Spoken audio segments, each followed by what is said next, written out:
भेजा। चंद्रभागा को उपदेश देकर भगवान कृष्ण ने कहा, अपने माता पिता का आदर नहीं कर रहा, सम्मान नहीं कर रहा, सत्कार नहीं कर रहा। जब ये माता पिता का आदर नहीं कर रहा, जब ये माता पिता का सत्कार नहीं कर रहा, सम्मान नहीं कर रहा, तो इसको भक्ति का क्या फल मिलेगा?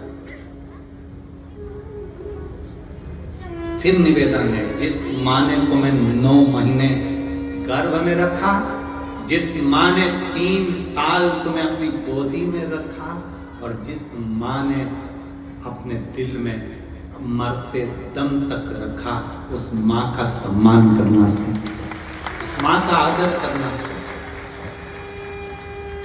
उसका सत्कार करना सीख। स्वयं चंद्रभागा माता ने आकर कन्या का रूप लेकर पौंडिक को समझाया। कन्या का रूप रखकर पौंडिक को समझाने के लिए आई। छोटी सी कन्या पौंडिक के पास आती, पौंडिक भगवान कृष्ण का पूजन कर भोग लगाकर कन्या को बुलाकर हाथ में दे देते। चंद्रभागा महारानी छोटी सी कन्या का रूप लेकर प्रसाद हाथ में लेकर नदी में डाल देते।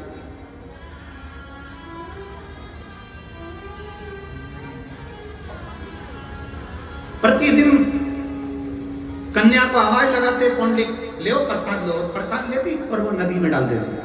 पौंडिक को बड़ा बुला लगा कि मैं प्रसाद देता हूं, ये नदी में जल में डाल देती। गुस्सा आ गया पौंडिक को।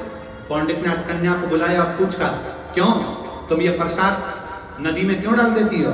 चंद्रभागा नदी ने कहा, चंद्रभागा कन्या के रूप में थी, उस कन्या ने कहा, सुनो पौंडिक, घर में माँ बाप भूखे बैठे हो और तुम भगवान को 56 भोग लगाओ, ऐसा भोग भगवान स्वीकार नहीं करते। घर में माँ बाप भूखे बैठे हो, भगवान को 56 भोग लगाओ, ऐसा भोग भगवान स्वीकार नहीं करते।